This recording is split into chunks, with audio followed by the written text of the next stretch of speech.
गर्मियाँ तो उरूज पे चली रही हैं और ऊपर से बारिश का मौसम स्टार्ट हो गया है। हल्की फुल्की बारिश में ये ठंडा सा बैंगन का रायता अगर बना लें तो दोपहर का खाना बिल्कुल कंप्लीट हो जाता है। चलें चलते हैं इस रेसिपी की तरफ। यहाँ पे मैंने 3 अदद बैंगन लिए हैं और ये गोल वाले बैंगन लिए हैं। आप चाहें तो लंबे वाले बैंगन भी ले सकते हैं।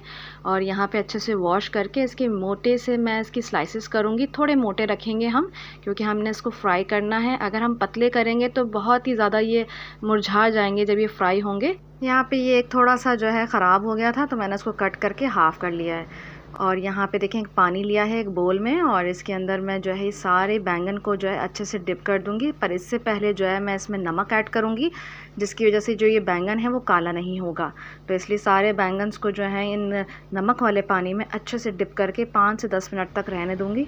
बहुत ही झटपट और बहुत ही मज़ेदार सा ये रायता तैयार होता है।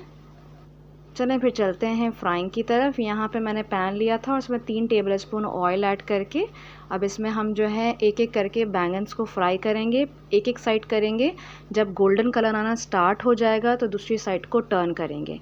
यहाँ पे देखें ये 2 से 3 मिनट लगे थे गोल्डन होने में, और यहाँ पे देखें मैं इसको टर्न कर रही हूँ। इतना गोल्डन कलर आना चाहिए, ज़्यादा गोल्डन कलर मत कीजिएगा वरना वो ब्लैकिश सा हो जाएगा। यहाँ पे देखें गोल्डन कलर आ चुका है और इसको मैं प्लेट में निकाल लूँगी। उसी बचे ऑयल के अंदर आपने जो है लहसुन इसमें ऐड करना है, और जैसे ही लहसुन हल्का सा गोल्डन होना स्टार्ट होगा, यहाँ पे हम इसको सौते करेंगे गोल्डन होने तक के लिए।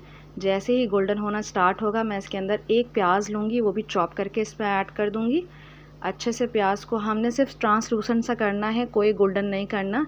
हल्की सी जैसी ट्रांसलूसेंट सी होगी मैं इसमें टमाटर ऐड कर दूंगी। टमाटर मैंने यहाँ पे 2 अदद लिए हैं, ये भी मैं चॉप करके इसमें ऐड कर रही हूँ। और हमने इसको गलाना नहीं है, टमाटरों को और प्याज को मैश नहीं करना, बस हल्का सा इसका जो टेक्स्चर है, जो सख्तपन है वो कम हो जाए। और यहाँ पे कुछ मसाले लिए हैं, जिसमें कुटी लाल मिर्चें ली हैं मैंने, हल्दी पाउडर लिया है, यहाँ पे मैंने ज़ीरा पाउडर लिया है, नमक लिया है और पिसी लाल मिर्च ली है। इन सारे मसालों को प्याज और टमाटर में ऐड कर लूँगी ताकि अच्छी सी दोस्ती बन जाए और अच्छा सा फ्लेवर एनहांस हो। इस सारे मसालों को टमाटर और प्याज के साथ मिक्स करूँगी, और यहाँ पे मसाला ना जले इसलिए मैं इसमें थोड़ा सा पानी ऐड करूँगी। पानी ज़्यादा ऐड नहीं करना है, बस इतना ही करना है जितना मैंने ऐड किया है, कि हल्का सा जो प्याज और टमाटर हैं वो नरम से हो जाएं। और यहाँ पे देखें 2 से 3 मिनट हम इसे कुक करेंगे लो फ्लेम के अंदर। हमने इनको गलाना नहीं है, इसलिए मैं बार बार कह रही हूँ थोड़े से चंक्स मुंह में आने चाहिए। यहाँ पे कड़ी पत्ता ऐड कर रही हूँ, इससे फ्लेवर बहुत ही मज़ेदार हो जाता है। और आपने एंड में ही ऐड करना है, अगर शुरू में करेंगे तो ये कड़वा सा हो जाता है। तो यहाँ पे मैं इसमें ऐड करने के बाद इसको अच्छे से मिक्स कर लूँगी। जैसे ही लगे प्याज और टमाटर जो है हल्के से सॉफ्ट हो गए हैं, यहाँ पे मैं हरी मिर्चें ऐड कर रही हूँ। टेस्ट के अकॉर्डिंगली आपको जितनी तेज़ चाहिए हो आप इसमें ऐड कर लीजिएगा। और बहुत सारा हरा धनिया ऐड कर रही हूँ, क्योंकि हरा धनिया it's all time my favourite.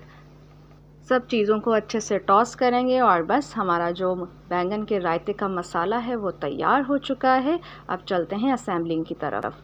यहाँ पे मैंने एक बोल लिया है जिसमें हमें सर्व करेंगे। यहाँ पे बैंगन फ्राई किए हुए उसको हम प्लेस कर देंगे, अच्छे से डिश में सेट कर देंगे। 2 से 3 पीसेस बैंगन के मैं बचा लूँगी फॉर डेकोरेशन के लिए, इसकी टॉपिंग के लिए, इसलिए यहाँ पे सारे बैंगन को रख दिया है। और जो मैंने मसाला तैयार किया था वो इस पे हम अच्छे से सेट कर देंगे। देखें टमाटर और प्याज जो है वो दिख रही है, क्योंकि मैंने इसको मैश नहीं करना था। और यहाँ पे अच्छे से इस चीज़ को मिक्स कर देंगे। इसके बाद मैंने एक प्लेन योगर्ट लिया है, दही, और 1 कप के बराबर है। इसमें कुछ भी मिक्स नहीं किया है, नमक ऐड भी नहीं किया, ना ही मैंने मिर्चें ऐड की हैं, सिंपल प्लेन है ये। और अच्छे से इसको विस्क करके ऊपर से हम इसको पोर करेंगे। और बड़े मज़ेदार सा ये टेस्ट लगता है, क्योंकि हमने जितने भी मसाले ऐड करने थे वो उस टमाटर और प्याज वाले मिक्सचर में ऐड कर लिया था। और जिसमें हमने ये सब चीज़ें मसाला तैयार किया था उसमें थोड़ा सा दही लेके उसमें से ऐड कर लिया है, ताकि अच्छा इसका भी फ्लेवर आ जाएगा। चलें फिर लगाते हैं इसको तड़का। तड़के के लिए मैंने ऑयल लिया है और साबुत लाल मिर्चें जैसे ही डार्क होना स्टार्ट हुई मैंने कड़ी पत्ता ऐड कर दिया था इसके अंदर, और फिर ज़ीरा। जल्दी से फटाफट से ये तीनों चीज़ें हल्की सी गोल्डन स्टार्ट हुई और मैंने दिया इसको तड़का, और मज़ेदार सा बैंगन का रायता तैयार है।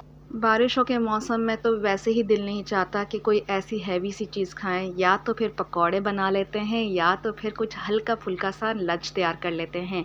ये बैंगन का रायता आप ज़रूर ट्राई कीजिए, चाहे तो चावल के साथ खाइएगा चाहे रोटी के साथ।